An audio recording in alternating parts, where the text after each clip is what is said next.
یک اویله جوگی ها از شهر نوسیبیرسک روسیه به تاجیکستان اخراج کرده شد. این نخستین مورد از منطقه روسیه اخراج شدن یک اویله مهاجران به سبب بیادبی فرزندان بود. از بیادبی پسر 12 ساله و دختر 7 ساله این خانواده در بازار خیلوکسکی به مقامات یک معلمه محلی شکایت کرده بود. بنا به گزارش تلویزیون ویست نوسیبیرسک، در پی این شکایت با تشبث دوستانی و پلیس این اویله را مورد تفتیش قرار داده به خلاصه رسیدند که همه اعضای این خانواده را پر اخراج کنند.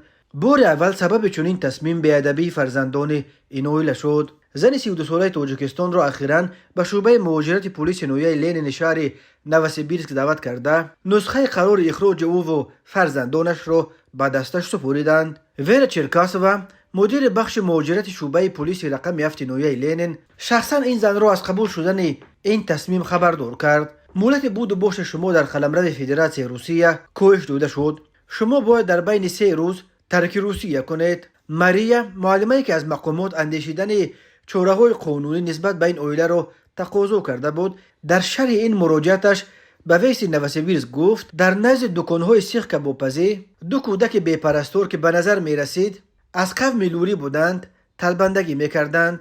آنها به طرف من سنگ پرتافته مرا مسخره کردند، بر رویم خندیدند و در عموم خیلی پرخاشجویانه رفتار کردند. دوستانی بر اساس این مراجعت سنجش را بر او انداخت و کودکان بی‌پرستار را زود معاین کردند. معلوم شد که آنها از آسیا میانه بوده، پدرشان در وطن بوده است و این 2 کودک پسرچه 12 ساله و دختر 7 ساله را با خودش مادر آنها به نوسیبیرسک آورده است. خود این زن بود و باش خود را قانونی کرده است ولی فرزندانش را در یگان جا ثبت نام نکرده است. این زن از حساب فروشی یا جدا کردن میوه و سبزیجات در بازار خیلوکسکی روز خود را پیش می برد ولی کودکانش به حال خود بی سر و بن مانده بودند و در بازار به طلبندگی مشغول بودند. زن را قبلا برای ویران کردن قانونهای مهاجرت 2 مرتبه و برای اجرا نکردن مسئولیتش در تربیت فرزندان 3 مرتبه جریمه بسته بودند. این زن برابر به دستش سپردن سند اخراجش از روسیه 3 روز رو منتظر نشده به اتوبوس تا قزاقستان چپته خریده است و برخالتش در دست